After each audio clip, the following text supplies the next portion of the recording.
Hello, everybody, and welcome back to Conor here, all Leeds TV, and we're back. You've not seen me, well, since last week, actually, and this is your Stoke City preview. If you're interested, on my In Full Swing podcast page, which I'll stick in the link in the description below, I did sort of a run-in, a West Bromwich Albion and a Brentford perspective run-in as well, what they've got to come, etc., etc. It was a really interesting one. It was nearly 2 hours long.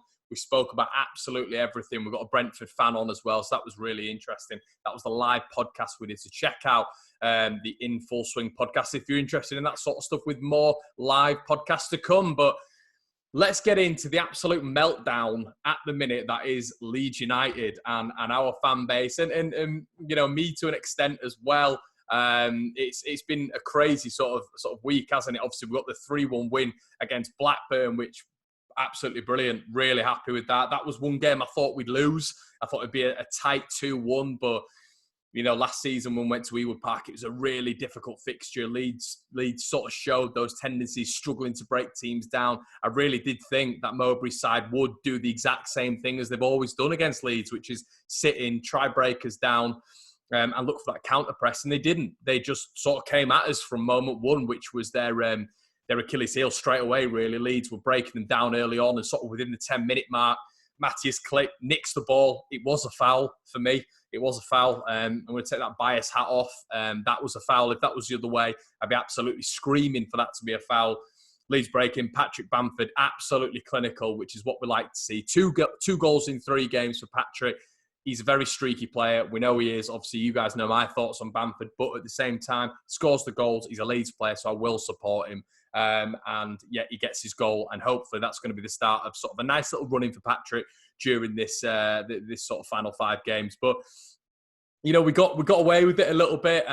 You know, that Harrison one where he's going across the box and Lewis Holtby puts it in the bottom corner, that should have stood. I have no idea why that goal didn't stand. Obviously, Sam Gallagher goes through, smacks the post. Then he goes through straight one-on-one and somehow misses. You know, Leeds were sort of carved open. Cooper and White were sort of like completely taken apart by that ball from I think it was Joe Rothwell, actually. Cracking ball. He was their best player that game. He's someone who we didn't pick out as one of the key players. I thought he was brilliant. And yeah, they were good for that little spell. But then sort of Leeds took an absolute grip of it, and in the second half was just domination, wasn't it? And you know, no team really does that to Blackburn at Ewood Park. From memory, they've lost, I believe it is 1 game in 15 down there, and that was a narrow 1-0 Fulham win down at Ewood Park. So it was a great result, a really good result. They've got one of the best home forms in the division. They rarely lose at home. So going there and scoring 3 goals was a huge result. And for me, it should have been more. But you know, we rode our luck. The referee this time was actually on our side, and there's not many times we can say that in this season. It's been completely the opposite. But yeah, absolutely brilliant. We got the slice of the luck. Great finishing. Klick getting off the mark. Phillips with an absolute barnstorming of a finish, and it was our first set piece goal, free kick from since 2017, which is stunning. Absolutely stunning. That's definitely something we need to work on. The whole set piece department is something we need to work on. But yeah, that's for future discussions. But yeah, and Klick gets his goal, as I said. Standout performer for me was Barry Douglas, and we'll get onto that in a little bit, what that means for Barry. But team of the week, first start in so long. First start, team of the week. Fantastic. Well done, Barry Douglas. But first of all, I wanted to get into a couple of scenarios. I say a couple, there's a fair few. So Brentford win the game last night. We were sort of praying that Charlton were going to do us a favour. They didn't. You know, they pushed Brentford very close. They hit the bar. You know, and on another day, that could have been something else. You know, for example, when West Brom played Brentford down there, a draw would have been great. But, you know, I believe it was Zohore smacked the bar as well. And it's all these fine margins. You know, I do believe Brentford hit the post as well. But 1-0 up Charlton, if they go and they score, then it could potentially be game over. Or even a draw there would have been a great result for Charlton last night. So they're having the look of the green as well. You know, they're doing well at Brentford, but they are having the look of the green as well. You know, 6 inches either side. That second one for Charlton goes in. So let's have a bit of perspective as well. Brentford will win all the games that hit 87 points, you know, and that's an incredible tally. That'll be, I believe it'll be 10 wins on the bounce. And I do believe they can do that. A lot of Leeds fans keep coming out, and it is all based on opinions, of course it is, but keep coming out and saying they won't do it. They won't do it. But I don't really know what that's based on, because I feel like at this moment in time, it's just the fact that the Championship for years on years on years has been such a difficult place for teams to win game on game on game on game, but you get the very best teams doing it. You know, you had Norwich doing it, you've had Wolves doing it. There's no reason why Brentford can't go and do it. You know, I remember Norwich last year, they were on an absolute assault. They finished on 94 points. They pretty much won every single game. So winning a 10-game streak in the Championship, it's very difficult. But you look at that Brentford side, it's got absolutely everything. It's got absolutely everything. You know, Brent Alona, you know, I do wax lyrical about them, but I still think we're a better team, which is the funniest thing about it. But what people keep forgetting is there are two places up for promotion, guys. Two, not one. We're not just going up against Brentford. There is a second team in this whole conundrum.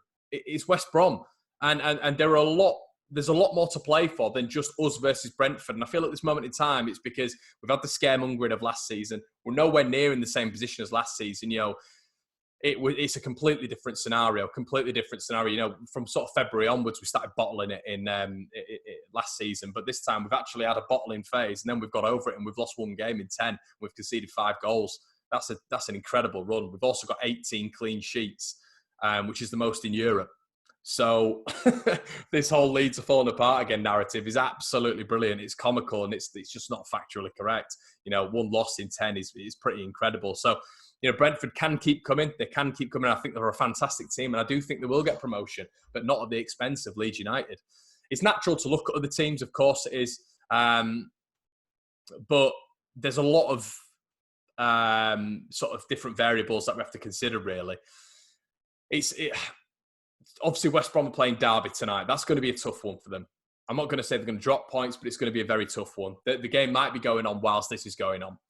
This video is going on, sorry. But then you've got, at the weekend, you've got Derby, who play Brentford at home. Derby have got an incredible home record, you know, regardless of whether or not it's in lockdown or not, you know, whether or not there are fans there or not. They will also have the return of Martin Waghorn and Tom Lawrence, which is a massive boost to that side.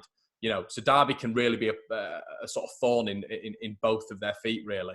It's going to be really intriguing. But for me, there is just no way. I do think Brentford will go unbeaten. I just think that they are, unfortunately, I think they've just got everything right now. But there's no way it's happening with West Brom. No way. And let's be right, guys. We win 3 out of 5 games and get a draw. It doesn't matter whether or not Brentford win every single game. That is the hopefulness that is the top layer of Brentford. If we win every single game, Leeds have to win 3 out of 5 and get a draw. That's the top level. Now, the likelihood is they will lose a game or they will draw a game. You know, they've still got some tough games to come up. They've not left London yet. They've gone to Reading, yeah, but what's that, 30, 35 miles outside of London? They've not travelled outside to Derby. They've not travelled to Stoke, which is where they have to go. They've not left London, really. They've had a real cluster of good fixtures travel-wise. Travel is an external factor. It does make a difference. We've seen that with Leeds in the past. We've seen it. You know, we've had a tough game on Saturday somewhere, and then we've had to go somewhere Tuesday, Wednesday. It's been really difficult, and I think Brentford have been they've had sort of the luck of the green really so far in terms of travel, which I genuinely believe is a factor. So yeah, I just don't think it's signed, sealed, and delivered yet. I think they could go completely unbeaten, but there are also factors there which we've not seen with this Brentford side yet. But as I said, I don't think West Brom are going to hit 5 out of 5. Blackburn away, lost sort of 2 in 16 now. Reignited their playoff push last night as well with a brilliant win away at Cardiff. And then they've got to play Fulham at home as well of West Brom. You know, reignited with the return of Mitrovic. They've won 3-3 now. Fulham are straight back in the picture, you know, right above Forest. They beat Forest away last night. Cracking result. I mean, would you be more worried if you're a West Brom fan? Of course you would. They've got some real tough games to come up. If you were a West Brom or a Brentford fan, you'd be looking at Leeds games and you'd think, or with all respect, you know, 23rd, 20th and 19th left to play. And yeah, they're going to come to Leeds. They're probably going to stick men behind the ball, of course, but that's just up to Leeds. It's all in our hands. And now we've got a 5-6 point cushion. The reason I mentioned 5 is because that goal difference is a factor. So I don't really see it as 6 points. I see it as 5 points from Brentford. But at the same time, we've got that cushion. We didn't have that last year with Sheffield United at this moment in time. And last year at this point in the season, we'd had these 10 games and we'd lost 3 out of those 10 and we conceded 6. And then the final games, we had Villa Wednesday, an in-form Wednesday, by the way, and we had Brentford as well. So it's a complete... I'm making this video because it's more perspective. I think people are losing all perspective and thinking we're going to do it again. Let's bear in mind as well, when other fans are saying Leeds are falling apart again, it's because they don't like Leeds. Also, a little side note there. Ask fans why they don't like Leeds. They have no idea. They genuinely have no idea. They can talk about the dads and saying that we were rough in the 70s, but you ask someone, why do you hate Leeds United? They haven't got a clue. They do not. You're just scum, aren't you? Why? They can't answer it. It's brilliant. That's a little side note. I got into one of these conversations with my mates the other night, and it was very funny because he just couldn't answer the question. But these teams are always up for games against Leeds because they hate Leeds. And the pressure's always on Leeds because everybody around us hates Leeds, which is brilliant. I love that. I love the fact that we sort of stand alone. And if you're not Leeds, you hate Leeds, but people don't know why, which is funny. But what I'm trying to get at is the pressure isn't really on Leeds. It's just social media. It's everything. Naturally it will be on us in our own psyche because we're the biggest team and Brentford don't really have anything to lose, but they kind of do. Ben Rama, Watkins, they've got a lot of players there which could move on. Who knows what's going to happen to Ethan Pinnock, maybe Janssen. I don't know. There are factors. Brentford will have to recruit again. So there are also pressures on West Bromwich Albion. They'll lose Dean Garner, unless they buy him permanently. There are factors there. Is Sammy Ajay going to stay or is a Premier League club going to come in for him? Do you know what I mean? There are going to be wholesale changes. Will Bilic stay? Who knows? These are all just hypothetical scenarios. But everyone seems to be putting the hypothetical scenarios on a team like Leeds United who've lost 1 in 10 and conceded 5 goals. Brentford have lost 1 game in 10, but they've conceded 8 goals. West Brom lost 2 and conceded 7. We're actually sitting pretty at the top of the table right now. I think perspective is a big thing to take from this. 7 points out of 9. Beating Blackburn, obviously I didn't expect that, but now we've also got Dallas and Costa who are coming back into the fray, which just strengthens the side. Alioski, Douglas coming in. I was fearing the worst, but both of them were brilliant at the weekend, and I would be hasty to change that team. I really would. But then let's have a look at the tactical breakdown. So Dallas and Costa back. I personally wouldn't change it. I don't think you ever change a winning team. Do I think he will change it? I do. We talk about Stoke and the defensive performance of them. I mean, what are they going to do in that aspect? Well, I think Stoke are going to come and defend. The reason behind that is because you play to your strengths. Cardiff played to their strengths. Luton played to the strengths. The issue is I don't understand why Stoke would come at us. They played bottom of the league at the time the other day and had 36% possession and scored 4 goals.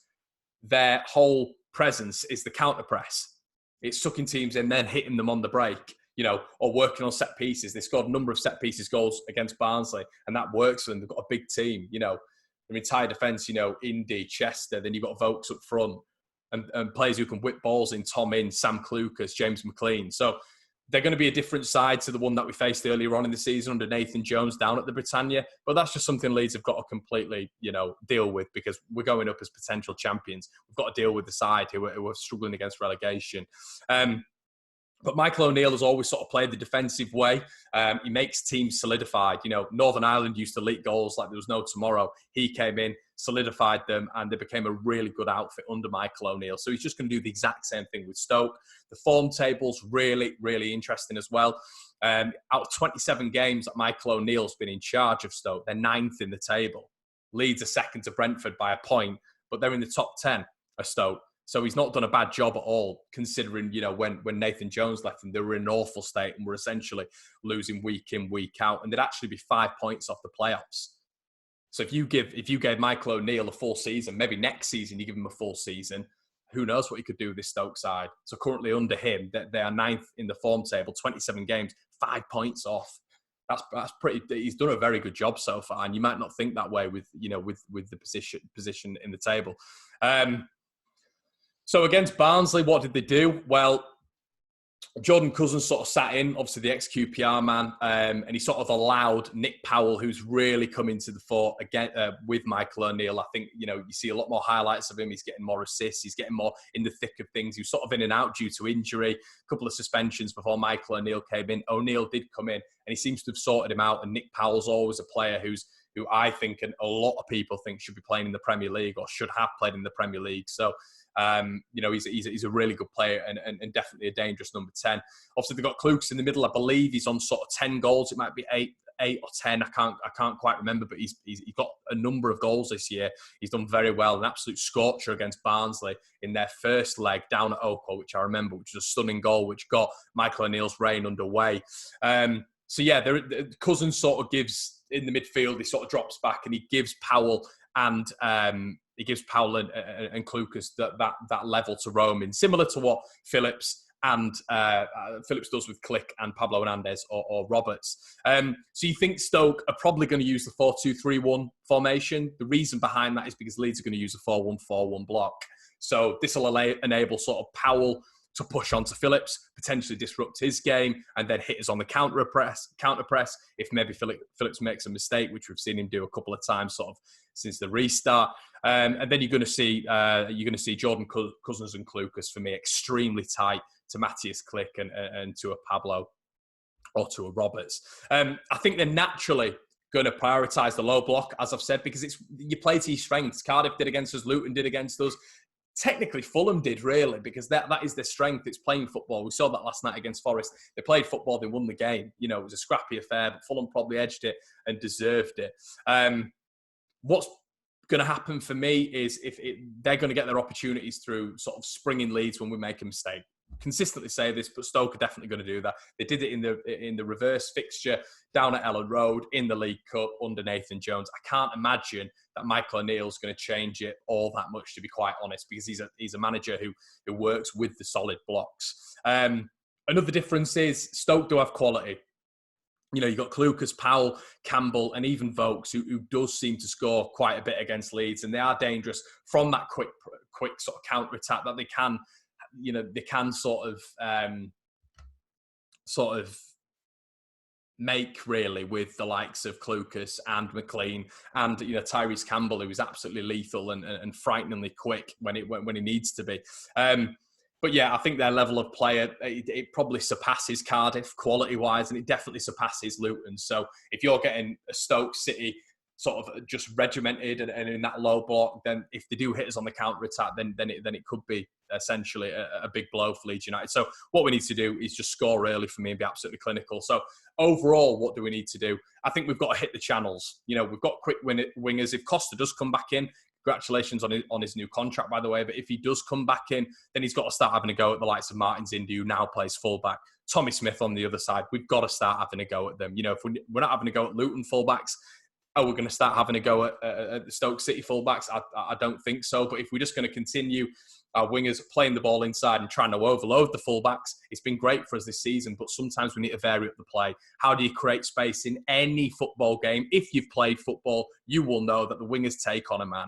I used to play on the wing sometimes for my club, and all I'd do, my number one thing in my head was get the ball and run at the fullback, sorry. That was the number one in my head. Helder Costa's changed, definitely. He used to do that at Wolves. I think since his injury at Wolves, he has become a different player, if I'm being brutally honest. But that confidence in him to take a man on, we've seen it so far. We saw it earlier on against Brentford. We've seen it against West Brom earlier on in the season when he'd take on and set Eddie up.